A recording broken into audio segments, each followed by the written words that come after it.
The Little Match Seller by Hans Christian Andersen. It was terribly cold and nearly dark on the last evening of the old year, and the snow was falling fast. In the cold and the darkness, a poor little girl, with bare head and naked feet, roamed through the streets. It is true she had on a pair of slippers when she left home, but they were not of much use. They were very large, so large indeed that they had belonged to her mother, and the poor little creature had lost them in running across the street to avoid two carriages that were rolling along at a terrible rate. One of the slippers she could not find, and a boy seized upon the other and ran away with it, saying that he could use it as a cradle when he had children of his own. So the little girl went on with her little naked feet, which were quite red and blue with the cold. In an old apron she carried a number of matches, and had a bundle of them in her hands. No one had bought anything of her the whole day, nor had anyone given her even a penny. Shivering with cold and hunger, she crept along. Poor little child! She looked the picture of misery. The snowflakes fell on her long fair hair, which hung in curls on her shoulders, but she regarded them not. Lights were shining from every window, and there was a savory smell of roast goose, for it was New Year's Eve. Yes, she remembered that.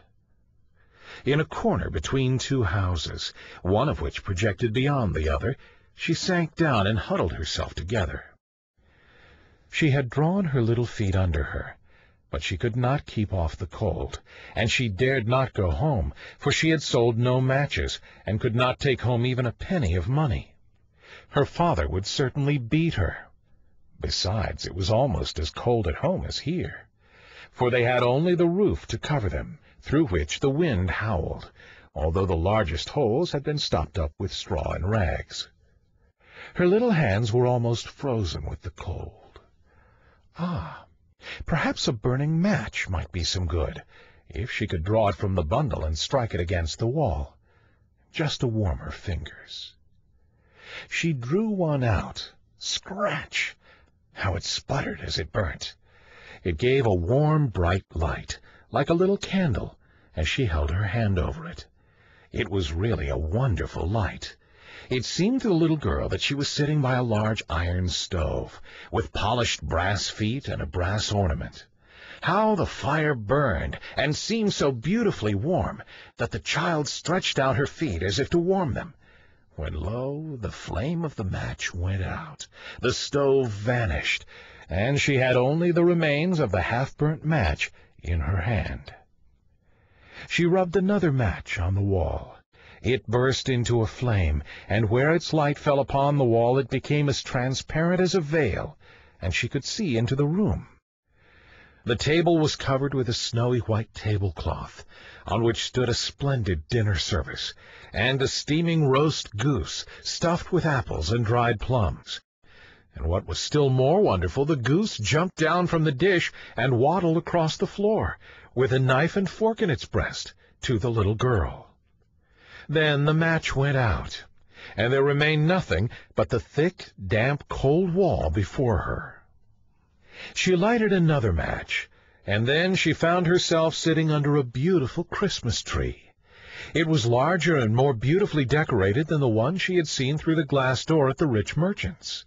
Thousands of tapers were burning upon the green branches, and colored pictures, like those she had seen in the show windows, looked down upon it all.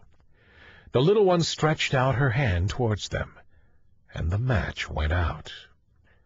The Christmas lights rose higher and higher, till they looked to her like the stars in the sky. Then she saw a star fall, leaving behind it a bright streak of fire. "Someone is dying," thought the little girl, for her old grandmother, the only one who had ever loved her, and who was now dead, had told her that when a star falls, a soul was going up to God. She again rubbed a match on the wall, and the light shone round her. In the brightness stood her old grandmother, clear and shining, yet mild and loving in her appearance. "Grandmother, cried the little one. "Oh, take me with you. I know you will go away when the match burns out. You will vanish like the warm stove, the roast goose, and the large glorious Christmas tree." And she made haste to light the whole bundle of matches, for she wished to keep her grandmother there. And the matches glowed with a light that was brighter than the noonday, and her grandmother had never appeared so large or so beautiful. She took the little girl in her arms, and they both flew upwards in brightness and joy far above the earth, where there was neither cold nor hunger nor pain, for they were with God. In the dawn of morning there lay the poor little one, with pale cheeks and smiling mouth, leaning against the wall.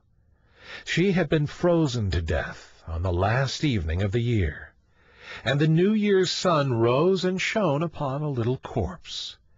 The child still sat in the stiffness of death, holding the matches in her hand, one bundle of which was burnt. She tried to warm herself, said some.